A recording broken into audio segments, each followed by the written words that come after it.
में हिंदी तमिल विवाद को हवा क्यों दी जा रही है? तमिलनाडु सरकार ने भारतीय रुपए के आधिकारिक प्रतीक चिन्ह को हटाकर उसे तमिल भाषा में प्रस्तुत करने की जो हिमाकत की है, क्या ये राष्ट्रीय प्रतीक और परंपरा का निरादर नहीं है? बड़ा सवाल ये भी है कि क्या रुपए का सिंबल हटाकर स्टालिन केंद्र सरकार को क्या संदेश देना चाहते हैं? ये रिपोर्ट देखिए।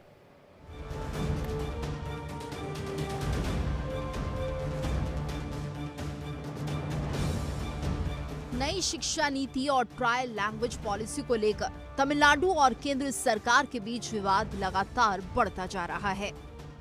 आलम यह है कि अब तमिलनाडु की स्टालिन सरकार ने प्रदेश के बजट से रुपए का साइन बदल दिया है, जिसने भाषा विवाद की आग में घी डालने का काम किया है।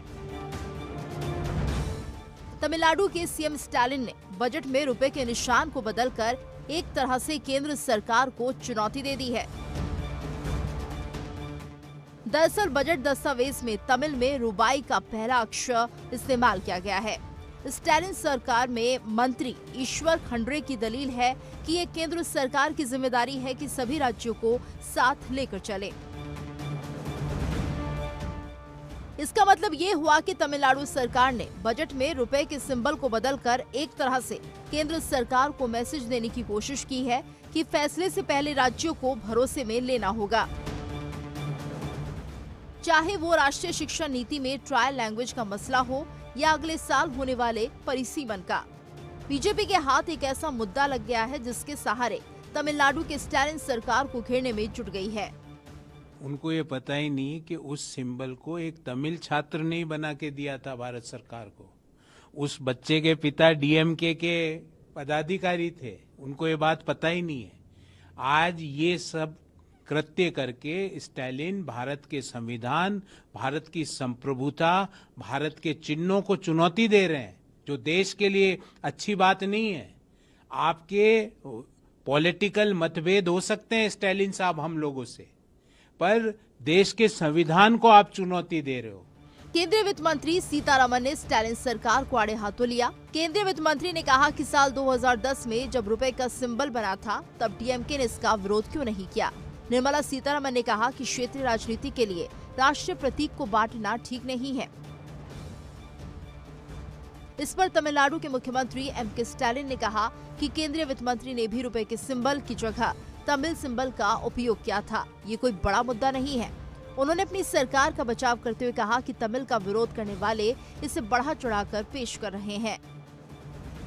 बीजेपी तमिलनाडु अध्यक्ष के अन्नामलाई ने ट्वीट करके स्टालिन पर जमकर निशाना साधा। उन्होंने कहा कि रुपए के सिंबल को तमिलनाडु के रहने वाले थिरु उदय कुमार ने डिजाइन किया था। वो डीएमके के पूर्व विधायक के बेटे हैं। तमिल द्वारा डिजाइन किए गए रुपए के प्रतीक को पूरे भारत ने अपनाया, लेकिन डीएमके सरकार ने राज्य बजट में इसे हटाकर बेहद शर्मनाक हरकत की। भाषा का अर्थ है कहना या प्रकट करना, लेकिन तमिलनाडु की सत्ताधारी पार्टी डीएमके इसके मायने बदलने में जुटी है। इसके लिए भाषा का मतलब सिर्फ तमिल और इंग्लिश है। तमिल दुनिया की सबसे पुरानी भाषाओं में से एक है, जिस पर पूरे भारत को गर्व है। लेकिन जो हिंदी देश की राजभाषा है, उससे डीएमके को नफरत है। इसके पीछे दशकों पुरानी द्रविड़ राजनीति का इतिहास है, जिसे शायद एक बार फिर चुनाव जीतने के लिए डीएमके प्रमुख स्टालिन नई धार देने में जुट गए हैं। इसके लिए वो दक्षिण के राज्यों की खेमेबंदी में भी जुटे हैं, लेकिन उनकी हिंदी विरोध की सियासत को दक्षिण के ही राज्य आंध्र प्रदेश से करारा जवाब मिला है। ये जवाब तेलुगु स्टार और आंध्र के उप मुख्यमंत्री पवन कल्याण ने दिया है। इस बयान के बाद उन्होंने इस बात को भी साफ कर दिया कि उन्होंने कभी हिंदी का विरोध नहीं किया है। Bureau report, India daily.